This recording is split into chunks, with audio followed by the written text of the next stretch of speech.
Thomas Hearns is an American former professional boxer who competed from 1977 to 2006. Hearns was born in Grand Junction, Tennessee on October 18, 1958, the youngest of three children in his mother's first marriage. With her second marriage, 6 children joined the first three. On her own, Mrs. Hearns raised Tommy and his siblings in Grand Junction until Tommy was 5 years old. Then the family moved to Detroit, Michigan.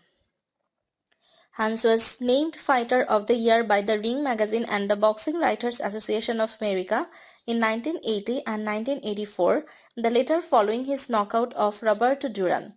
Hearns was known as a devastating puncher throughout his career, even at cruiserweight, despite having climbed up 5 weight classes.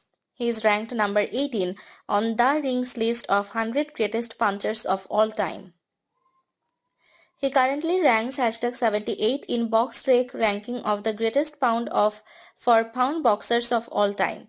On June 10, 2012, Hearns was inducted into the International Boxing Hall of Fame. Hearns' family is a fixture on the Detroit sports scene. His mother, Louise Hearns, is a fight promoter. Their company, Hearns Entertainment, has promoted many cards, including the Mike Tyson and Drew Golota bout in 2000.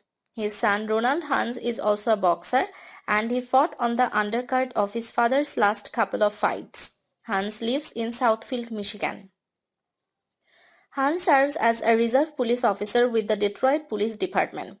On November 6, 1998, Hearns had a boxing fight which featured a rare double knockdown. In heat, Hearns and opponent Jay Snyder landed punches simultaneously during the very first round. Hearns a devastating right hand to Snyder's chin and Snyder a left jab to Hearns' chin. Hearns was able to get up before the referee's count reached 10 seconds. Snyder was not and Hearns won by first round knockout. Hearns began his professional boxing career in Detroit, Michigan under the tutelage of Emanuel Stewart in 1977.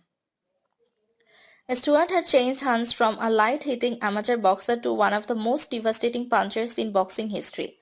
On June 23, 1997, Hearns appeared on a WWF telecast, performing in a storyline where he was taunted and challenged by professional wrestler Bret Hitman Hart, who claimed that Hearns stole the Hitman nickname.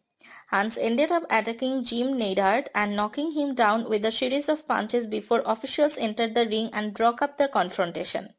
Hearns had to wait until 1989 for a rematch with Sugar Ray Leonard, this time for Leonard's WBC Super Middleweight title and Hearns' WBO title. This was Hearns' sixth super fight, a fight which